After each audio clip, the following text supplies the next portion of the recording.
ಶುಭೋದಯ ಎಲ್ಲರಿಗೂ. ಶುಭೋದಯ ಸರ್. ನೀವೆಷ್ಟು 7ನೇ ತರಗತಿನ? ಹಾಂ ಸರ್. ನನ್ನ ಹೆಸರು ಶಿವಕುಮಾರ್ ಅಂತ.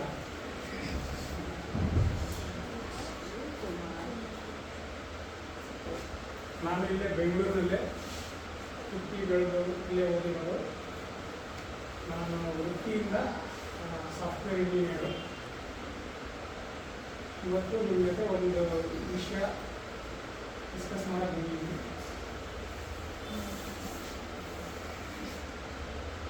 ನೀವೆಲ್ಲ ಇಲ್ಲೇ ಹತ್ರನಾ? ನೀವು ಮನೆ ದೂರ ದೂರ ಇದೆಯಾ?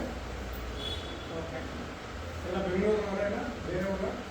ಬೇರೆಯವರು. ಬೇರೆ ಕಡೆ ನೀವು ಬೆಳಿಗ್ಗೆ ಸ್ಕೂಲ್ಗೆ ಬರಬೇಕಾದ್ರೆ ತಿಂಡಿ ತರ್ತೀರಾ, ಆಚೆ ತಿಂತೀರಾ, ಇಲ್ಲ ಇಲ್ಲಿ ಸ್ಕೂಲ್ನಲ್ಲಿ ಕೊಡ್ತಾರಾ? ಹಾಗೆ ಸ್ಕೂಲಲ್ಲೇ ಕೊಡ್ತಾರೆ. ಸರಿ. ಸೊ ಇವತ್ತು ನಾನು ನಿಮಗೆ ಸರ್ ಫೋನ್ ಬರ್ತಿದೆ. ಹಾಂ ಗೊತ್ತಲ್ವಾ? ಬರ್ತಾರೆ. ಓಕೆ. ನಿಮಗೆಲ್ಲ ಇಂಗ್ಲೀಷು ಬರುತ್ತಾ? ಕನ್ನಡದಲ್ಲಿ ಹೇಳಬೇಕಾದ್ರೆ ಇಂಗ್ಲೀಷು ನಿಮಗೆ ಕಂಫರ್ಟಬಲ್ ಇದೆಯಾ? ಇಲ್ವಾ? ಕನ್ನಡದಲ್ಲಿ ಮಾತಾಡೋಣ. Okay sir. ಹಾಗಿದ್ರೆ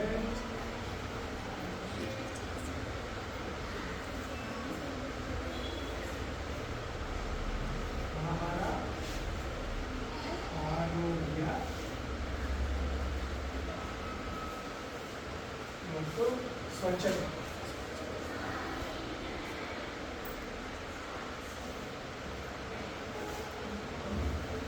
ಈ 3 ವಿಷಯಗಳ ಬಗ್ಗೆ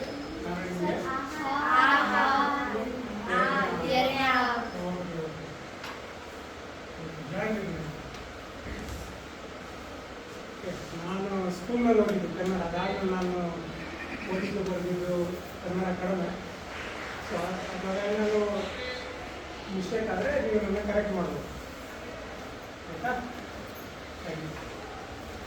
ಸೊ ಈಗ ಆಹಾರ, ಆರೋಗ್ಯ, ಸ್ವಚ್ಛತೆ ಅಂದರೆ ಇಂಗ್ಲೀಷಲ್ಲಿ ಫುಡ್ ಹೆಲ್ತ್ ಆ್ಯಂಡ್ ಕ್ಲೀನ್ಲಿನೆಸ್ ಅಂತಾರಲ್ಲ, ಅದನ್ನು ನಾನು ಕನ್ನಡದವರೆಗೆ ಟ್ರೈ ಮಾಡಿದ್ದೀನಿ, ನಿಮಗೆ ಕನ್ನಡ ಕಂಫರ್ಟ್ ಮಾಡಲಿಕ್ಕೆ, ಆಯಿತಾ? ಈಗ ನಾನು ನಿಮಗೆ ಒಂದು ಅನಾಲಜಿ ಕೊಡ್ತೀನಿ. ನಿಮಗೆ ಏನು ತಿನ್ನಬೇಕು, ಏನು ತಿನ್ನಬಾರ್ದು ಎಲ್ಲ ನಿಮಗೆ ಎಲ್ಲ ಜ್ಞಾನ ಬರುತ್ತೆ. ಮಕ್ಕಳು ನಿಮಗೆಲ್ಲ ಆಲ್ರೆಡಿ ಎಲ್ಲ ಹೇಳಿರ್ತಾರೆ ಏನು ತಿನ್ನಬೇಕು, ಏನು ತಿನ್ನಬಾರ್ದು ಅಂತ. ಆದರೆ ಒಂದು ಉದಾಹರಣೆ ಕೊಟ್ಟಾಗ ನಿಮಗೆ ಯಾಕೆ ಅಂತ ಒಂದು ಅಂಡರ್ಸ್ಟ್ಯಾಂಡಿಂಗ್ ಒಂದು ಅರ್ಥ ಆಗೋ ಥರ ನಿಮಗೆ ಗೊತ್ತಾಗುತ್ತೆ, ಆಯಿತಾ? ಈಗ ನೀವು ಒಂದು ಕಾರ್ ಇಂಜಿನ್ ಇರುತ್ತೆ, ಕಾರ್ ಇರುತ್ತೆ. ಅದೇ ಥರ ನಿಮ್ಮ ದೇಹ. ಕಾರ್ಗೆ ಫ್ಯೂಯಲ್ ಹಾಕ್ತೀವಿ, ನಮ್ಮ ಬಾಡಿಗೆ ಫುಡ್ ಹಾಕ್ತೀವಿ ಅಲ್ವಾ? ಸೊ ಈಗ ಕಾರ್ ಅಂದ್ಕೊಳ್ಳಿ, ನಿಮ್ಮ ದೇಹ ಅಂದ್ಕೊಳ್ಳಿ. ನೀವು ನಿಮ್ಮ ದೇಹ, ಆಯಿತಾ? ಇವಾಗ ಡಿಫ್ರೆನ್ಸ್. ಇವಾಗ ನೀವು ನಿಮ್ಮ ಕಾರಿಗೆ ನೀವು ಕಾರ್ ತಗೊಂಡ್ರೆ ಅದರಿಂದ ನೀವು ಏನು ಪರ್ಪಸ್ಗೆ ಯೂಸ್ ಮಾಡ್ತೀರಾ? ಇವಾಗ F1 ಕಾರ್ ಇರುತ್ತೆ, ಫರಾರಿ ಕಾರ್ ಇರುತ್ತೆ, ಹೈ ಪರ್ಫಾರ್ಮೆನ್ಸ್ ಕಾರ್. ಅದೇನು ಮಾಡುತ್ತೆ ಅದು? F1 ಕಾರ್ ಎಷ್ಟು ಸ್ಪೀಡಾಗಿ ಹೋಗುತ್ತೆ ಗೊತ್ತಾ ನಿಮಗೆ? F1 ರೇಸಿಂಗ್ ಕೇಳಿದ್ದೀರಾ? ಫಾರ್ಮುಲಾ 1 ರೇಸಿಂಗ್ ಅಂತ. ಅದರಲ್ಲಿ ಫಾಸ್ಟೆಸ್ಟ್ ಕಾರ್ಗಳಿರುತ್ತೆ.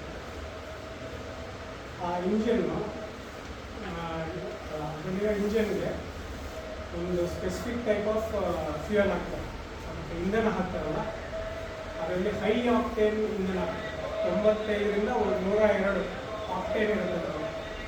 ಅದರಿಂದ ಅದು 350-360 ಕಿಲೋಮೀಟರ್ ಗಂಟೆಗೆ ಅಷ್ಟು ಸ್ಪೀಡಲ್ಲಿ ಓಡುತ್ತೆ ಅಲ್ವಾ? ಅದಕ್ಕೆ ನೀವು ಸಾಧಾರಣ ಫ್ಯೂಯಲ್ ಇಲ್ಲಿ ಸಿಗುತ್ತಲ್ಲ, ನಮ್ಮ ಕಮರ್ಷಿಯಲ್ ಪೆಟ್ರೋಲ್ ಬಂಕಲ್ಲಿ ಎಲ್ಲ ಸಿಗುತ್ತಲ್ಲ, ಆ ಇಂಧನ ಹಾಕಿದ್ರೆ ಆ ಪರ್ಫಾರ್ಮೆನ್ಸ್ ಬರೋದಿಲ್ಲ. ಅದಕ್ಕೆ ಸ್ಪೆಸಿಫಿಕ್ಕಾಗಿ ಫ್ಯೂಯಲ್ ಹಾಕ್ತೀವಿ. ಇನ್ನು ಬೇರೆ ನಾವು ಇಲ್ಲಿ ರೋಡ್ಗಳಲ್ಲಿ ಓಡಾಡ್ತಾವಲ್ಲ ಕಾರ್ಗಳು, ಮಾರುತಿ ಇರ್ಬೋದು, ಮಾರುತಿ ಡಿಸೈರ್ ಇರ್ಬೋದು, ಟಾಟಾ ಕಾರ್ ಇರ್ಬೋದು, ಜಾಸ್ತಿ ಬರುತ್ತೆ ಅಲ್ವಾ. ಮೈಲೇಜ್ ಜಾಸ್ತಿ ಕೊಡಬೇಕು ಅಂತ ಏನು ಮಾಡ್ತಾರೆ, ಅದಕ್ಕೆ CNG ಹಾಕ್ತಾರೆ. CNGನೂ ಇಂಧನ. CNG ಇಂಧನ ಹಾಕಿದಾಗ ಏನಾಗುತ್ತೆ, ಒಳ್ಳೆ ಮೈಲೇಜ್ ಕೊಡ್ತದೆ. ಒಂದು 35-40 ಅಷ್ಟವರೆಗೂ ಮೈಲೇಜ್ ಕೊಡ್ತದೆ 1 ಲೀಟರ್. ಆದರೆ ಪರ್ಫಾರ್ಮೆನ್ಸ್ ಕಡಿಮೆ. ನಿಮಗೆ ಟಾಪ್ ಸ್ಪೀಡ್ ಹೋಗಬೇಕು, ಪಿಕಪ್ ಒಳ್ಳೆ ಬೇಕು ಅಂದರೆ ಆವಾಗ ಆ ಕಾರಲ್ಲಿ ಇರೋದಿಲ್ಲ CNG ಆಗಿ. ಇಲ್ಲ ನನಗೆ ಪರ್ಫಾರ್ಮೆನ್ಸು ಬೇಕು, ಮೈಲೇಜು ಎರಡೂ ಬೇಕು ಅಂದಾಗ ಏನು ಮಾಡ್ತೀವಿ, ಪೆಟ್ರೋಲ್ ಹಾಕ್ತೀವಿ. ಪೆಟ್ರೋಲ್ ಹಾಕಿದಾಗ ಅದರಲ್ಲಿ ಪರ್ಫಾರ್ಮೆನ್ಸು ಬರ್ತದೆ, ಅಂದರೆ ಪಿಕಪ್ಪು ಫಾಸ್ಟಾಗಿ ಹೋಗಬೇಕು ಅಂದರೆ ಪಿಕಪ್ಪು ಚೆನ್ನಾಗಿ ಬರ್ತದೆ, ಮತ್ತು ಮೈಲೇಜ್ ಕೂಡ ಒಂದು 25-26 ಹಾಗೆ ಆಗಷ್ಟು ಅಲ್ವಾ. F1 ಕಾರು ಅಂಥವು 2-3 ಮೈಲೇಜ್ ಆಗ್ತದೆ. ಬಟ್ ಅದು ಪರ್ಫಾರ್ಮೆನ್ಸ್ ಒಂದು ಗಂಟೆಗೆ 350 ಕಿಲೋಮೀಟರ್ ಸ್ಪೀಡಲ್ಲಿ ಅದು ಪರ್ಫಾರ್ಮೆನ್ಸ್ ಅಲ್ವಾ. ಸೊ ನೀವು ನಿಮ್ಮ ಕಾರ್ನ ಏನಕ್ಕೆ ಯೂಸ್ ಮಾಡ್ತೀರೋ ಅದರ ಮೇಲೆ ನೀವು ಪರ್ಫಾರ್ಮೆನ್ಸ್ ಬೇಕಾಗುತ್ತೆ, ಇಲ್ಲ ಮೈಲೇಜ್ ಬೇಕಾ, ಇಲ್ಲ ಎರಡು ಬ್ಯಾಲೆನ್ಸ್ ಬೇಕಾ ಆಯಿತಾ. ನಿಮ್ಮ ದೇಹನೂ ಆಗಿ, ಇವಾಗ ನಿಮ್ಮ ದೇಹದಲ್ಲಿ ನಿಮಗೆ ಅಥ್ಲೆಟ್ಸ್ ಎಲ್ಲ ಇರ್ತಾರೆ. ವಿರಾಟ್ ಕೊಹ್ಲಿ ಎಲ್ಲ ಗೊತ್ತಲ್ಲ ನಿಮಗೆ. ಅವ್ರಿಗೆ ಈಗ ಎಷ್ಟು ವಯಸ್ಸು ಇರ್ತಾರೆ ವಿರಾಟ್ ಕೊಹ್ಲಿ ಗೊತ್ತಾ ನಿಮಗೆ? 35 ಕ್ಲೋಸ್ 37-38 ವರ್ಷ ಆಗ್ತದೆ ಅವ್ರಿಗೆ. ಆದರೂ ಹೇಗೆ ಅವ್ರ ಎನರ್ಜಿ ಹೇಗಿರ್ತದೆ, ಬ್ಯಾಟ್ಗೆ ಬಾಲ್ ಬಿದ್ದ ತಕ್ಷಣ ಓಡಬೇಕಂದ್ರೆ ಹೇಗೆ ಓಡ್ತಾರೆ, F1 ಕಾರ್ ಥರನೇ ಓಡ್ತಾರಲ್ಲ, ಎಷ್ಟು ಎನರ್ಜಿ ಇರ್ತದೆ.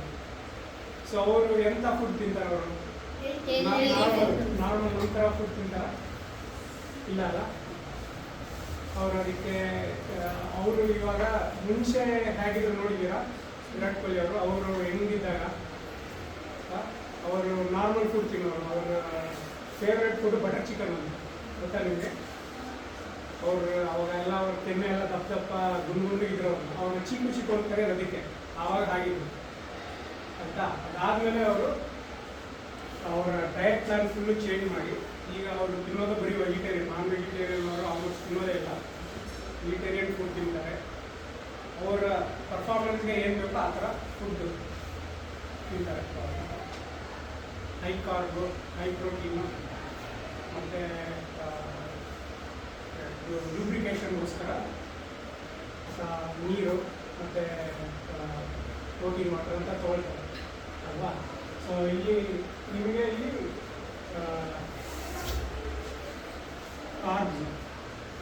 ಕಾರ್ಬ್ಸು ನಿಮಗೆ ಎನರ್ಜಿ ಬೇಕು ಅಂದರೆ ಕಾರ್ಬ್ಸ್ ಬೇಕು.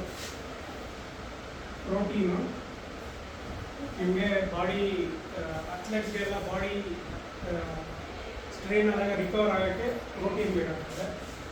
ಮತ್ತು ಬಾಡಿ ಲೂಬ್ರಿಕೇಷನ್ಗೆ ಅಂದರೆ ವಾಟರು, ವಿಟಮಿನ್ಸ್ ಎಲ್ಲ ಬೇಕಾಗ್ತದೆ. ಹಾಗೆ ಇಲ್ಲಿ ಕಾರ್ಗೆ ಲೂಬ್ರಿಕೇಷನ್ಗೆ ಆಯಿಲ್ ಹಾಕ್ತೀವಲ್ಲ, ಆಯಿಲಲ್ಲಿ ಇಲ್ಲಿ ಹೈ ಪರ್ಫಾರ್ಮೆನ್ಸ್ ಕಾರ್ಗಳಿಗೆ ಸಿಂಥೆಟಿಕ್ ಆಯಿಲ್ ಹಾಕ್ತೀವಿ ಅಲ್ವಾ.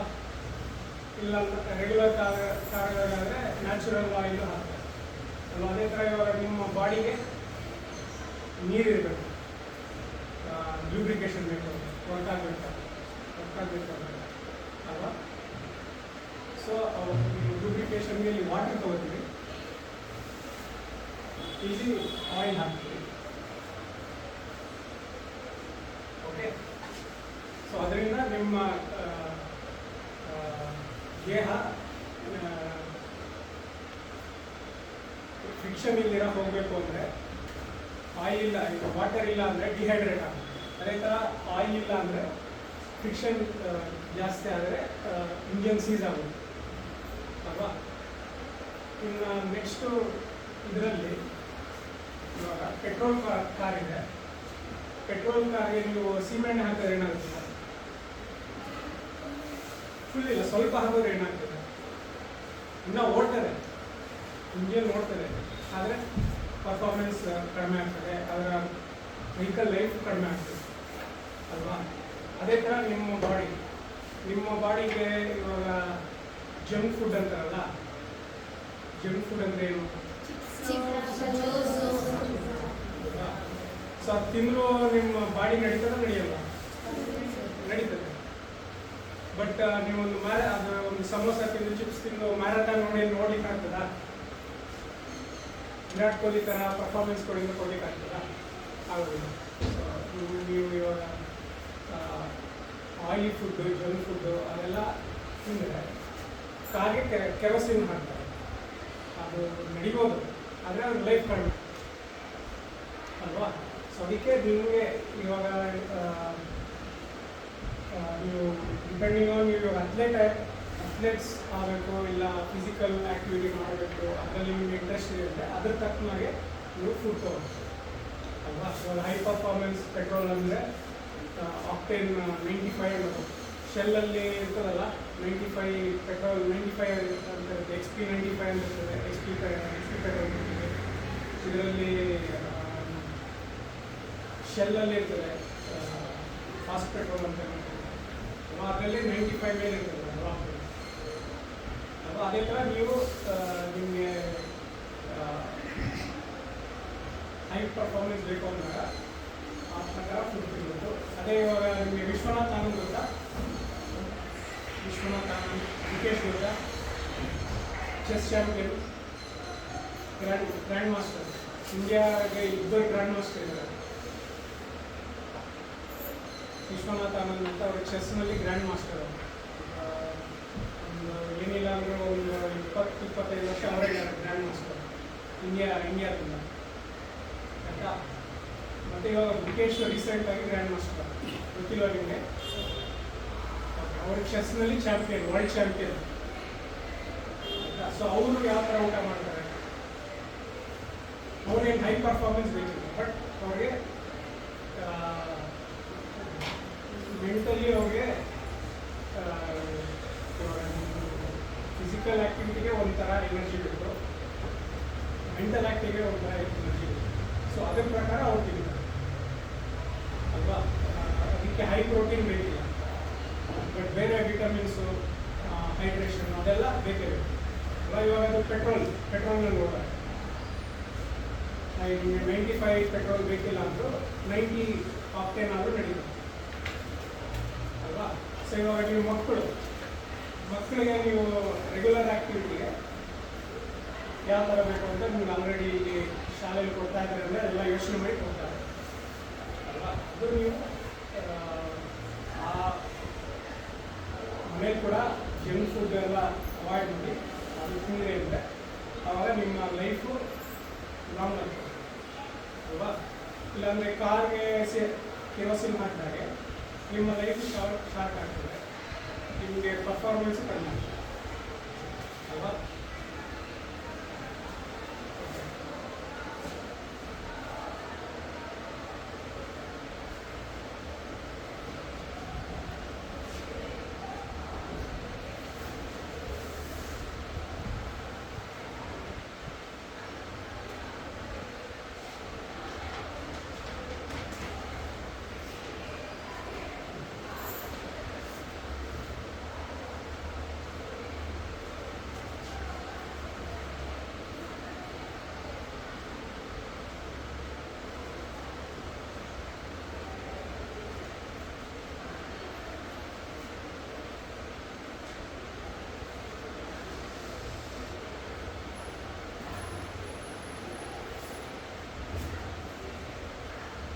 ಓಕೆ. ಮತ್ತು ಸ್ವಚ್ಛತೆ, ಇವಾಗ ಆಹಾರ ಕವರ್ ಮಾಡಿದ್ವಿ, ಆಹಾರದಿಂದ ಆರೋಗ್ಯ ಹೇಗೆ ಮೇಂಟೈನ್ ಆಗುತ್ತೆ ಅಂತ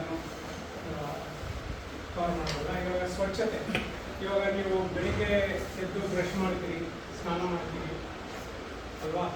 ಮತ್ತು ಸ್ವಚ್ಛವಾದ ಬಟ್ಟೆ ಹಾಕ್ಕೊಳ್ತೀರಿ, ಅದರಿಂದ ನೀವು ಓವರಾಲ್ ಹೆಲ್ತಿಯಾಗಿರ್ತೀರಿ ಅಲ್ವಾ? ಅದೇ ಒಂದು ಕಾರ್ಗೆ ಮೇಂಟೈನ್ ಮಾಡಬೇಕು ಅಂದರೂ ಅದು ನೀಟಾಗಿಡಬೇಕು ಅಲ್ವಾ? ಅದು ಡಸ್ಟು ಮತ್ತು ಅದರ ನೀವು ಆಚೆ ಓಡುವಂದಾಗ ಅದು ಮಣ್ಣು ಎಲ್ಲ ಆಗಿರುತ್ತೆ, ಅದರಿಂದ ರಸ್ಟ್ ಹಿಡಿತದೆ.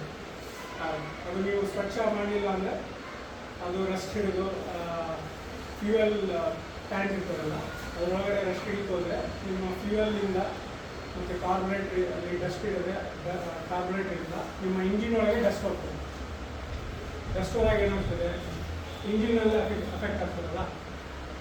ಸೊ ಅದೇ ರೀತಿ ನೀವು ಕ್ಲೆನ್ಲಿನೆಸ್ಸಲ್ಲಿ ಇಲ್ಲ ಅಂದಾಗ ನಿಮ್ಮ ದೇಹ ನೀವು ಕ್ಲೀನಾಗಿ ಮೇಂಟೈನ್ ಮಾಡಿಲ್ಲ ಅಂದರೆ ಏನಾಗ್ತದೆ, ಇನ್ಫೆಕ್ಷನ್ ಆಗ್ತದೆ. ಜರ್ಮ್ಸ್, ಕೀಟಾಣುಗಳು ಅಂತಾರಲ್ಲ, ಕೀಟಾಣುಗಳು ನಿಮ್ಮ ಮೆಲ್ಲಗೆ ನಿಮ್ಮ ಬಾಡಿ ಒಳಗೆ ಹೋದಾಗ ನಿಮಗೆ ಆಗ ನಿಮ್ಮ ಆರೋಗ್ಯ ಕೆಡ್ತದೆ ಅಲ್ವಾ. ಆರೋಗ್ಯ ಕೆಟ್ಟಾಗ ನೀವು ಬೇರೆ ಕೆಲಸ ಮಾಡಲಿಕ್ಕಾಗೋದಿಲ್ಲ, ನೀವು ರೆಗ್ಯುಲರಾಗಿ ಸ್ಕೂಲಿಗೆ ಬರೋಕ್ಕಾಗೋದಿಲ್ಲ, ನೀವು ಅಂದ್ಕೊಂಡಿದ್ದು ಮಾಡೋಕ್ಕಾಗೋದಿಲ್ಲ ಅಲ್ವಾ. ನಿಮಗೆ ತಿಂಗಳಿಗೆ ಒಂದ್ಸತಿ ಜ್ವರ ಬರ್ತದೆ ಅಂದರೆ ನೀವು ಸ್ಕೂಲಲ್ಲಿ ಪರ್ಫಾರ್ಮೆನ್ಸ್ ಚೆನ್ನಾಗಿರ್ತದೆ, ಚೆನ್ನಾಗಿರೋದಿಲ್ಲ ಅಲ್ವಾ. ಸೊ ಅದಕ್ಕೋಸ್ಕರ ನೀವು ಬ್ರಷ್ ಮಾಡಬೇಕು, ಡೈಲಿ ಸ್ನಾನ ಮಾಡಬೇಕು, ನೀಟಾಗಿ ಒಗೆದಿರೋ ಬಟ್ಟೆ ಹಾಕಬೇಕು ಅಲ್ವಾ. ಅದರಿಂದ ಕ್ಲೀನಿನೆಸ್ ಇದ್ದಾಗ ನಿಮಗೆ ಇನ್ಫೆಕ್ಷನ್ ಆಗೋದು, ರೋಗ ರುಜಿನ ಆಗೋದೆಲ್ಲ ಕಡಿಮೆ ಆಗ್ತದೆ ಅಲ್ವಾ. ಹಾಗೆ ನೀವು ಒಂದು ಹೊಸದಾಗೆ ಮೇಂಟೈನ್ ಆಗೋಕ್ಕೆ ಯಾವ ಥರ ಇರಬೇಕು ಹಾಗೆ ನೀವು ನಿಮ್ಮ ದೇಹದ ಸ್ವಚ್ಛತೆ ಕಾಪಾಡ್ತೀವಿ.